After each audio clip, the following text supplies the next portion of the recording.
Hey guys, welcome back to another episode of our Q&A series where we answer your frequently asked questions about getting started in data analytics, data science, you name it. Whatever questions you guys have, we will answer them for you. Before we get started, as always, please do subscribe. Click on that subscribe button. Yeah, it's in red, similar to this Tokyo shirt.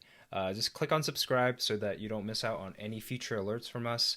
We're going to be coming out with a lot more content this year, and so you don't want to miss out. We're going to be covering aspects of the job search for this episode. We're going to break this episode into two parts, actually, because there were a lot of questions related to job search, rightfully so. A lot of you want to figure out how to get started. A lot of you want to understand how to prepare for an interview as well. What type of things should I expect in an interview? The first part, this episode is going to be focused primarily on just what to put together as you submit your applications, and then part two will be focused on how to prepare for an interview. What does a technical interview look like for a data analyst or a data scientist job? So yeah, stick with us. We're going to answer all those questions that you guys have. And as always, I'm a really friendly guy. I promise you. I will respond to your questions if you drop them in the comment section below. So let's get started. Okay, the first question we got from you guys was, do you guys write a cover letter to the applications? No, I personally don't write a cover letter. I think the recruiters will focus primarily on sort of the experiences that you guys have, the projects that you already have within data. So my short answer is no. There's a school of thought that yeah, some people do write cover letters, but if you do, keep it short and sweet. If you're gonna write a 1 to 2 page cover letter to an application, chances are they're not going to be able to read all of it. Okay, next question. What kind of resume do you use?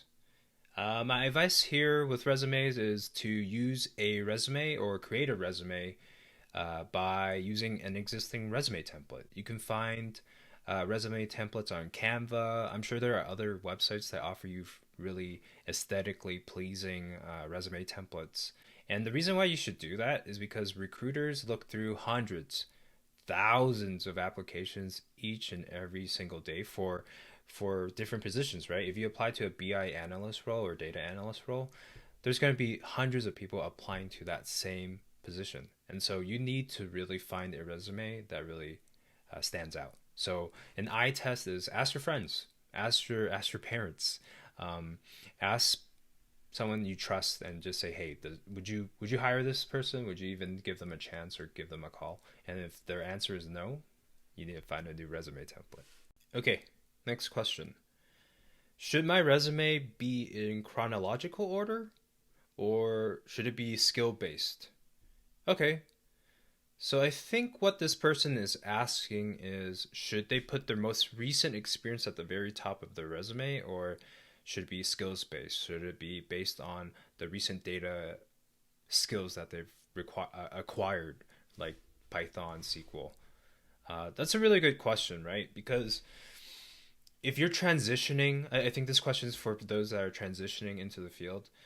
It can be hard if you're coming from sales, if you're coming from marketing, or whatever it may be, that you think uh, it may not relate to data. But the truth is, anything can be related to data. My advice here is to put it in chronological order because they want to know what you've been doing the past few years or past year, and try to find nuggets of gold or just ways where you can insert data related elements to your most recent job. So let's say for example you're doing sales or you're coming from sales and you've never touched data in your life within sales, but I bet you can find something related to data that you can put on your resume, like analyzed numbers or analyze reports through data analysis or through SQL and Python. Um, it may not be something you've done, but the fact that you can say that you can now use your recently acquired skill of SQL or Python to analyze sales numbers, that's really impressive. For those of you who aren't transitioning, for those of you who are coming from school, college, or grad school, and you haven't had an internship yet or a job at all, my advice is, well, you only have one option. You just you've just got to put your data science or data analytics project at the top and send those applications out. Alrighty, next question.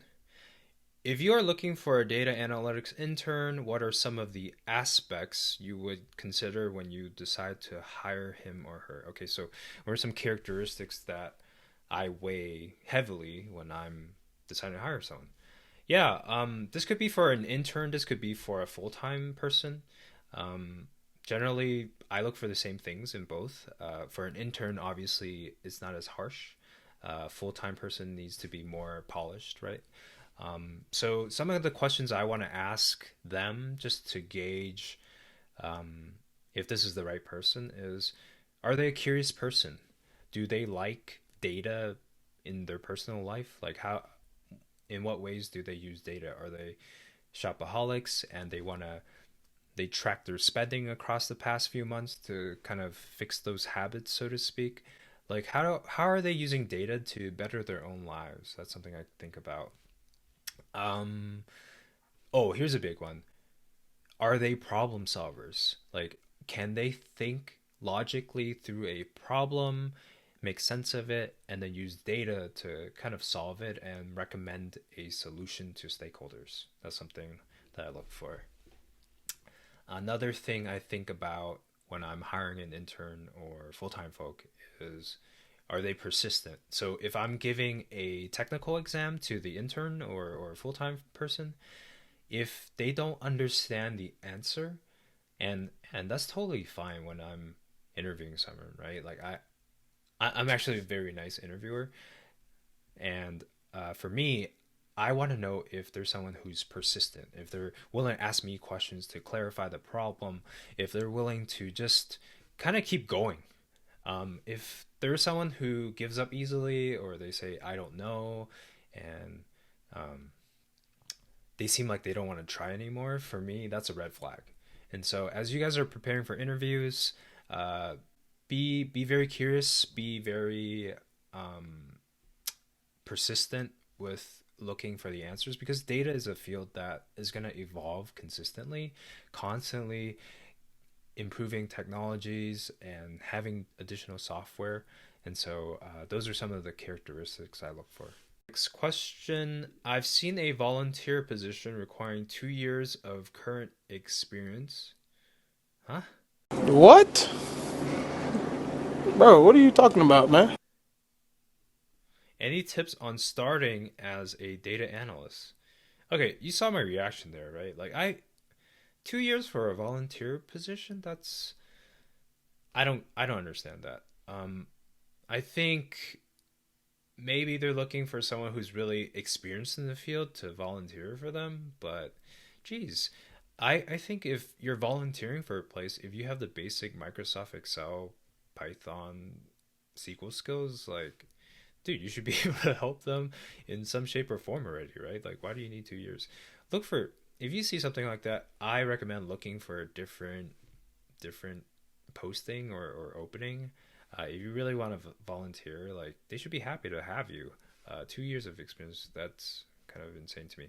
The next question was about tips on starting out as a data analyst. We actually have a YouTube video that is already on the channel. I'll drop it in the description box below on how to get started as a data analyst. But a short answer is start learning the skills, right? So Microsoft Excel, SQL, and sometimes Python too. Learn those skills, get familiar with data, understand how to manipulate data with SQL and Excel, how to analyze it, and then start sending out applications or sending out your resume to applications and see if you get feedback. If recruiters call out to you, that means your skills are probably there. If you get no response, like no one's responding to your applications, then you probably need to brush up on your skills and work on more interesting projects, and then keep sending out. So it's kind of like a iterative cycle, so to speak, right? Like you work on your skills, you send your application out. No response, that means you got to work on your skills. Um, Responses, great. like that means your skills are getting better. But if you're failing the interview, then that means you got to work on your interview skills. Next question: did you create a portfolio of work when applying for jobs? Yes. Yes, I did. So the reason why I put together a portfolio is because if I just put on my resume that I know Python and R and SQL for data science, a recruiter might not believe you. Why you always lying? A recruiter will believe when they click on your portfolio link and see that you've done data science projects, or if you're looking to become a data analyst, data analytics projects. So make sure you have a portfolio. What kind of work or projects should you include in your portfolio? Yeah, make sure that your projects generally follow a similar pattern, which is you're solving a business problem, you have data to solve that business problem, and then your skills that you use to manipulate, clean, analyze the data, and then make sure that you have a recommendation or a solution based off of the based off of what you've discovered with the skills you used. And then for data analysts, make sure that you're showcasing the skills you want to show the recruiter. Make sure you're showcasing the skills you want to show the hiring manager. So if the job posting says you need to know SQL, make sure your portfolio has SQL. Make sure that your portfolio has Python if they're also asking for Python. For data scientists, make sure that you have some element of statistical modeling, machine learning, Python, R, you name it. So make sure that your projects, make sure that the work you put inside of your portfolio has those skills somewhere where the recruiter can say, oh yeah, like Jackson knows R or Bobby knows Python. So that's sort of my recommendation. And then some of you might be asking, hey, like, where should I store all this stuff? I use GitHub personally. A lot of people use GitHub. It's really clean, very easy to use. If you have a personal blog or a personal website, put it on there. Just put it anywhere where a recruiter can access it easily through a link. Anything of that sort should work. All right, guys, thanks for joining me for part 1 of the job search FAQs. I hope that was helpful. I hope it dismissed any fears you guys might have with getting started. And hey, if you guys have fears or something you're unsure of, again, I'm willing to answer your questions. You guys seem to be shy, and that's fine. But if you leave a comment below, I will answer it for you, or I'll make a video about it. So don't be shy. I'll help you out. Part 2, I'm gonna try to release it next week. It's basically gonna be about how to prepare for an interview. Yeah, scary stuff, but that will be part 2. But yeah, if you don't want to miss that, you want the alert, again, subscribe to our channel. And as always, if you drop a like, that really helps out our channel. Hope to do more of this content for you guys moving forward. But yeah, see ya.